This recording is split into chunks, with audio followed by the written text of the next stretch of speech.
Good evening, friends. I had several young people writing to me this afternoon, and all of them uh, gave reference to a certain Muslim apologist who claims that there are 1 lakh or 100,000 errors in the Bible. So these young men asked me whether there are errors in the Bible. Now, the two questions are involved. You should know two questions are involved. Number one, what exactly do you mean by error? Or what exactly does that writer mean by error? Second, error in which manuscript of the Bible? Let's handle both of them.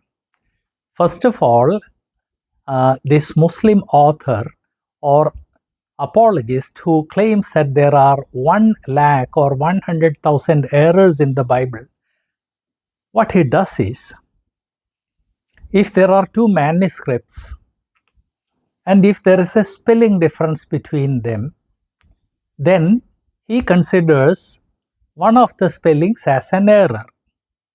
And if there are 10,000 manuscripts with that particular spelling, he counts that as 10,000 errors. And it is in this way that he has artificially inflated the number to 1 lakh.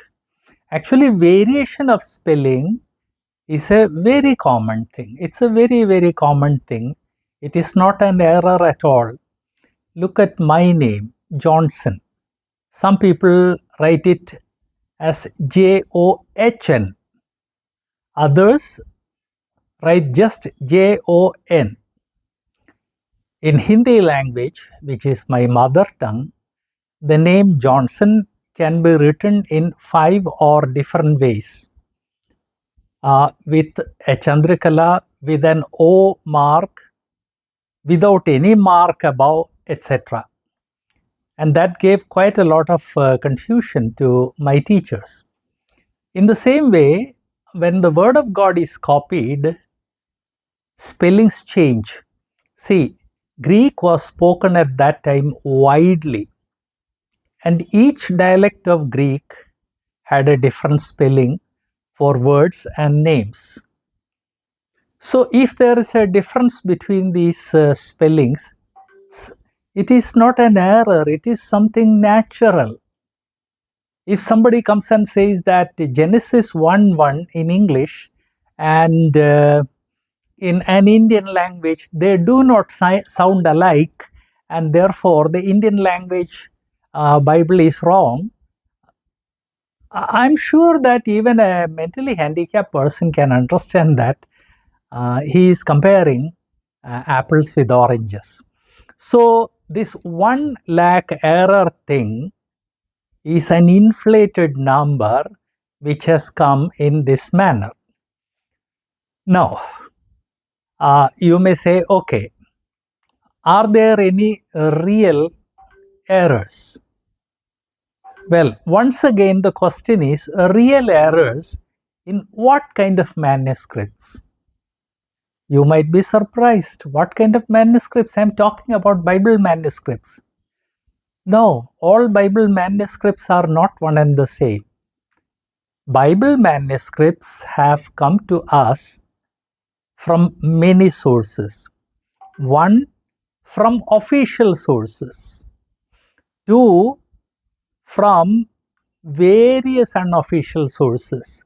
For example, when the New Testament era started, papyrus, the writing material, was abundant, and therefore preachers used to make their own copies. See, a family did not have 4, 5 or 10 or 20 Bibles the way we have today. So a preacher, when he would stand in pulpit, he would want to read the Bible. It was difficult to open those scrolls, so he would copy Bible verses onto papyri and he would read.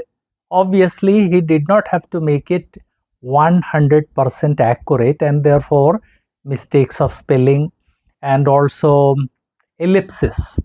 When you give one verse, omit one verse or a phrase, and then take the next or write the next verse. This way there are variations, but then these are not official translations. People also made copies for domestic use. Often these copies were made in a hurry because the Christian community was under persecution in the first century. We have Sunday school today, and the Christian church has been teaching the Bible to children right from the first century. So literate children made their own copies, and these were copied from child to child. So you need to understand that, and we all need to understand that when somebody says there are errors, we should clearly ask errors in which manuscripts, official manuscripts, or in a dozen kind of unofficial manuscripts. Unofficial manuscripts were made by preachers. Unofficial manuscripts were made by individuals. Unofficial manuscripts were made by children, all for their studies. Obviously, when something is hand copied in a hurry, there would be errors, but these are not official copies. That should be clear to anyone and everyone who is listening to me. Also, the first century brought a lot of heretics. Heretics made their own copies, and when they made their own copies, they made their own distortions. You may say, why did they allow heretics? The arrival of the Christian church brought much freedom. Much freedom. So heretics arose. The entire epistle of Jude is against them. You may say, well, do you have any examples of heretics? Yes. The Jehovah Witnesses, they have produced New World Bible Translation where they have distorted a lot of statements in the Bible to suit teachings of that cult. In the same way, in the first century, copies were made by cultists, copies were made by anti-Christians, copies were made by all kind of people who opposed the Christian faith. So today we have an abundance of manuscripts. Many of them do contain errors because they were not official copies. Few official copies were made.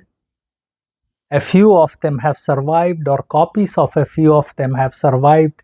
They do not show this kind of an error. And therefore, when somebody says there are lots of error in Bible manuscripts, the question you should ask is not whether there are errors. The question you should be asking is, what kind of manuscripts? When a Sunday school child copies a verse, obviously he will not be 100% accurate. In schools, they give dictation, and when dictation is correct, when dictation is corrected, some children might have written very accurately, others might have made many mistakes. So when children make copies of the Word of God, some manuscripts will have many errors.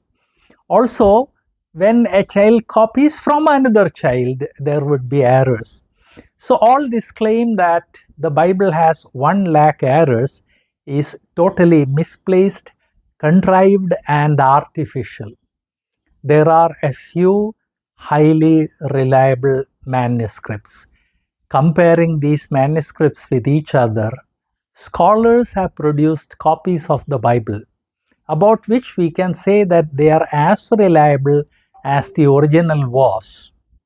Also, I want to remind you that nobody who says that the Bible has errors, nobody has been able to show any kind of doctrinal conflict in biblical statements. See, if there are errors, statements should come in conflict with each other.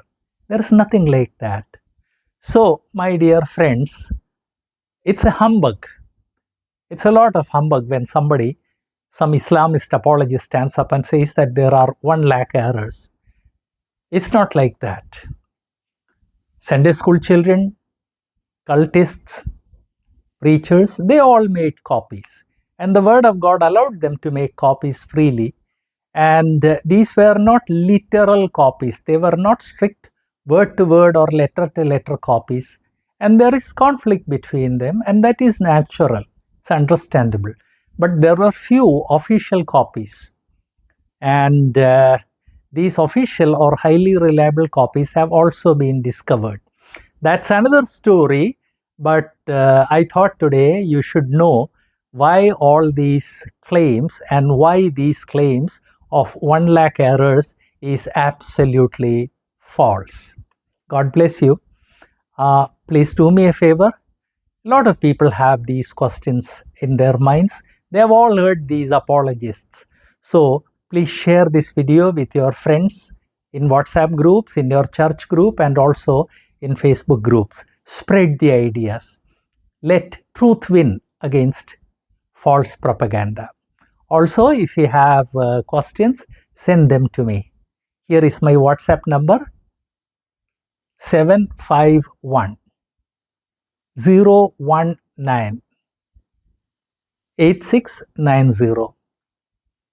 Number once again, 751 019 8690. And of course, please don't forget to subscribe to this channel so that you don't miss any of our videos, and also so that it serves as an encouragement to us.